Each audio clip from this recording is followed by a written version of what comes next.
everybody back home in Mississippi. I'm Jasmine Haynes and I am here with Mississippi Late Delegate Lauren Sledge. Lauren, thank you for being here with us today and taking some time away from your very busy delegate schedule.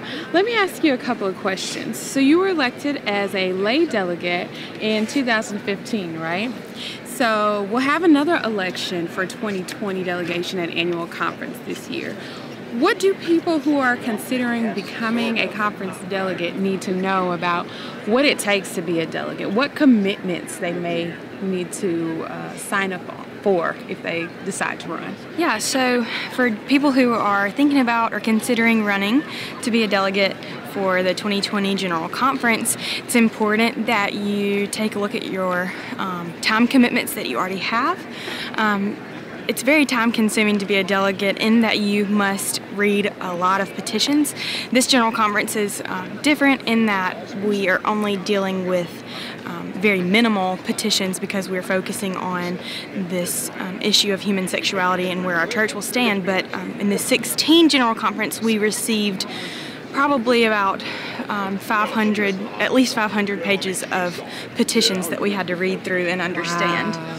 So, more about the time commitment, we have delegate meetings once a month in 2015 to 2016 before the election, and those lasted a long time. We discussed the petitions, we talked about what they would mean and the ramifications for those petitions for our conference and also for our global church, and that's a pretty big time commitment. So. Okay, I imagine you have to be very familiar too with how General Conference works. And also, this time around, you all had to do several listening sessions, correct? All over the state. So do people need to understand they'll have commitments to travel as well? Yes.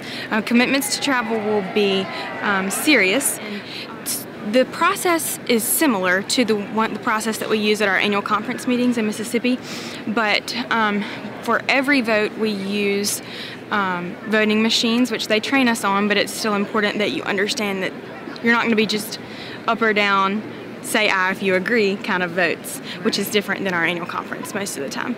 So you have to understand the process, which we talk about in those delegate meetings. You have to be willing to travel. Sometimes, like this year, we had listening sessions in 11 districts, and to be at several of them was a priority for our delegation, and so you have to be willing to do that.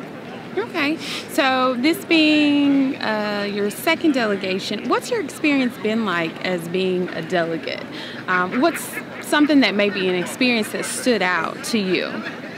From this past year, well, these past 3 or 4 years actually, I have developed relationships and friendships with 12 people in our conference, 6 clergy and 5 other laity that I would not ordinarily have had relationships with, and this has been a high point for me because not only are these friendships for the General Conference time period, but they go on to last after that. That's been my high point. But also getting to stand in and represent the people in my home state of Mississippi has also been an amazing experience as well.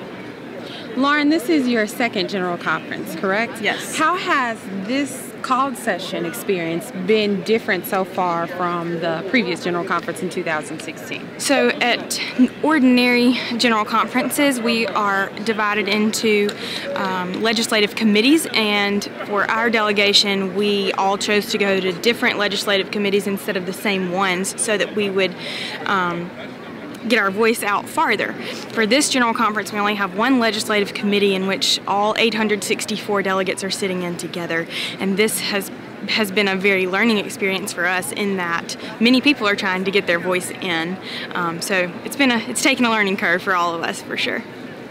For those who are not as familiar with General Conference, how does General Conference differ from Annual Conference, which we have every year in Mississippi? So I just noted our legislative committees. That's one way that General Conference is different. We make up such a wide range of people. So we have legislative committees such as Church and Society 1, Church and Society 2, Discipleship, and many other committees that take a look at the legislation that comes in, makes amendments, and then if it passes in the legislative committee, it comes before the body in plenary session, which is a little bit different in annual conferences because we don't have legislative committees there. Lauren, you're the youngest delegate from the Mississippi Conference, correct? By 19 years, yes I am. How has that experience been among the rest of your delegation? You know, it's been a really good experience. Sometimes when you are the youngest, you are treated as the youngest. But in this experience, I've been treated as a peer and not somebody who is 19 years younger than everybody else. And that, to me, has been such a rewarding experience because I've been treated as an equal and not as a child, whereas some places I am treated that way. So, Lauren, is there anything else you'd like to share about this experience? Anything you want to tell the folks back home in Mississippi? Well, Mississippi friends, we have about a day and a half left in this session of the General Conference, and you can tune in umc.com/live, I believe is the correct link. We would love for you to watch. But as you all know, Bishop Swanson will be making a sweep around our state after this is over to discuss what happened here. And I would just plead with you that you would just come to the session that's nearest to you to find out truly what happened.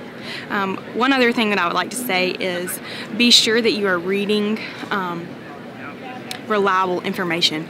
Know your sources and know that they are reliable before you believe them. If you have questions, you can email any of the delegates from Mississippi because we are here and we are sitting in the middle of it.